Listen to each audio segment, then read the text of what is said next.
आने वाले समय में मजबूत संगठन बनेगा और हम लोग मिलकर बहुत अच्छे ढंग से कार्य करने का काम करेंगे। बीजेपी का एजेंट है, ये जग जाहिर है और सबको पता है। हमारे क्षेत्र के साथ में शुरू से भारतीय जनता पार्टी की सरकार जो है वो भेदभाव कर रही है।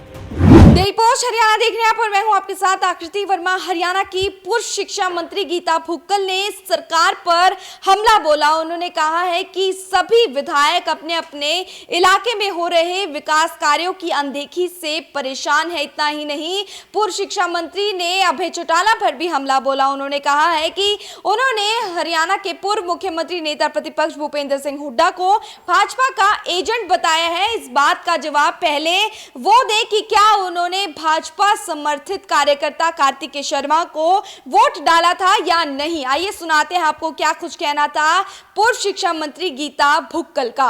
हमारे क्षेत्र के साथ में शुरू से भारतीय जनता पार्टी की सरकार जो है वो भेदभाव कर रही है।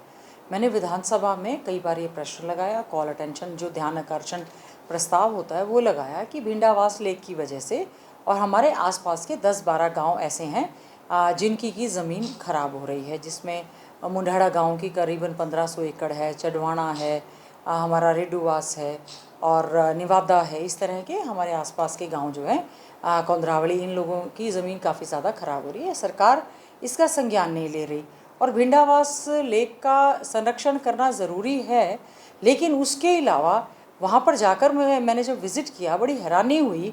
जो ड्रेन हमेशा बारिश के आने से पहले साफ़ हो जाने चाहिए, जो रजवाहे साफ़ हो जाने चाहिए, टेल तक जो पानी पहुंचना चाहिए, हैरानी की बात हुई कि उसमें बड़े बड़े पेड़ खड़े हुए थे और इरिगेशन डिपार्टमेंट का और फॉरेस्ट डिपार्टमेंट का इस बात को लेकर झगड़ा हो रहा था कि ड्रेन के अंदर पेड़ों को इरिगेशन विभाग को फॉरेस्ट वाले काटने नहीं दे रहे हैं। तो ये तो समझ में आता है कि कितना ज़्यादा जो है विभागों में आपस में अंतर्कलह है और अपनी जिम्मेवारी को वो सही ढंग से नहीं निभा रहे।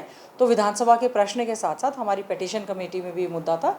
मैं समझती हूँ सभी अधिकारियों ने इसको गंभीरता से लेने का प्रयास भी किया है कि आने वाला इसको जो है हमारे क्षेत्र के बहुत सारे गाँव जो हैं जिसमें लगातार बरसों से फसल नहीं हो पा रही है, उन्होंने कहने पर पोर्टल पे भी अपना रजिस्ट्रेशन करवाया है। ना ही उनको किसी प्रकार का कोई फसल का मुआवजा मिल रहा है, ना ही उनकी कोई जो है वो फसल वहाँ पर बोई जा रही है। तो इस तरह की काफ़ी ज़्यादा गंभीर समस्या हैं और जगह जगह पर गलियों में, सड़कों में, खेतों में पानी भरा पड़ा है। मोटर लगाने का प्रयास किया गया है, या तो उनके साथ बिजली के कनेक्शन नहीं दिए गए या फिर डीजल की इस तरह की समस्या आ रही है। और जैसे कल मैं अकेड़ी और लडायन साइड से जब निकल कर आई तो रोड पर सबने रोकते हुए ये कहा कि जो इंदिरा कॉलोनी बसी हुई है काफ़ी समय से, क्योंकि वो लो लाइन है, पूरा का पूरा खेतों का पानी उस कॉलोनी में घुस जाता है। तो ये समाधान जो है वो परमानेंट हर हालत में होने चाहिए।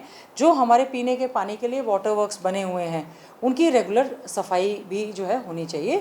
तो हमने इस तरह से हमारा प्रयास रहा कि क्षेत्र में कोशिश की है और लंबे समय से सरकार की कमियों की वजह से नगर परिषद, नगर पालिका के चुनाव नहीं हो पाए थे साल भर तक। अब जो है चुनाव हुए हैं, नए नगर परिषद के चेयरमैन बने हैं, नए पार्षद बने हैं। हम उम्मीद करेंगे कि भ्रष्टाचार मुक्त ये लोग कार्य करने का काम करें। भ्रष्टाचार का अड्डा नगर परिषद जो बना रहा लगातार वो ना बने। वैसे तो इनकी शुरुआत भ्रष्टाचार के साथ ही हुई, आपको पता किस तरह से टिकटें दी गई हैं। हम उम्मीद करेंगे जिस प्रकार से एक ही बारिश में हमारा पूरा शहर जलमग्न हो गया। कहते तो कह रहे, विपक्षी कह रहे हैं, अब तो सत्ता पक्ष के विधायक कहने लग गए, सड़क पर निकल आए हैं। उससे पहले भी निकल आए थे जब किसान आंदोलन था, अपनी सरकार के खिलाफ मुखर होकर उन्होंने बहुत ज़्यादा बात करने की काम किया।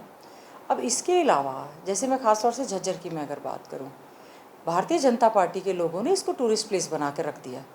अब की बार बीजेपी का कोई नेता, पार्टी का अध्यक्ष, मुख्यमंत्री या डिप्टी सीएम आए तो मेरा आपसे अनुरोध है, आप उनसे प्रश्न ज़रूर करें कि आपने झज्जर क्षेत्र के लिए क्या किया है। क्या आपने कोई सड़क बनाई है? क्या कोई आपने नर्सिंग कॉलेज दिया है? क्या ये जो प्रारंभ है इसका नाम बदलकर आपने सियासतें रख दिया? क्या आपने उसकी बिल्डिंग पुरानी बनाई है? क्या जो हमारे झज्जर शहर की बिल्डिंग्स डेमोलिश कर दी, स्कूल की, बच्चे टीन के नीचे बैठे हुए हैं, क्या आपने उसका पैसा सेंक्शन करवाया?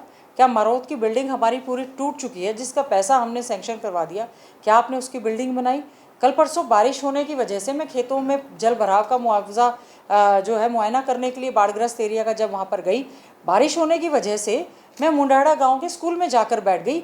मेरे को वहाँ से अधिकारी को मैंने फ़ोन किया कि कहीं ऐसा ना हो कि जो स्कूल की छत है वो हमारे पर आकर गिर जाए। 2 करोड़ 27 लाख 2 साल से पैसा सैंक्शन है, टेंडर की प्रोसेस में है, सॉइल टेस्टिंग हो गई, लेकिन सरकार जो है इस और कतई भी ध्यान नहीं दे रही है।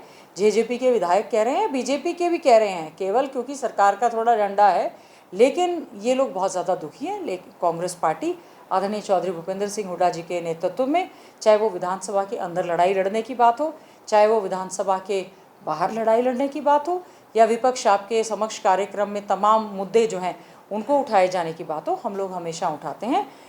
ग्रीवेंस में भी आपने देखा होगा, व्यापार मंडल ने भी वहाँ पर दिया कि लॉ एंड ऑर्डर की स्थिति जो है वो बद से बदतर होती जा रही है।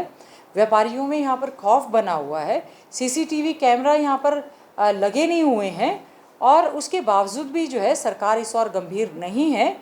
मैं समझती हूँ सरकार के स्वयं के मंत्री भी ये सोचते हैं कि शायद सरकार सही ढंग से काम नहीं कर रही है।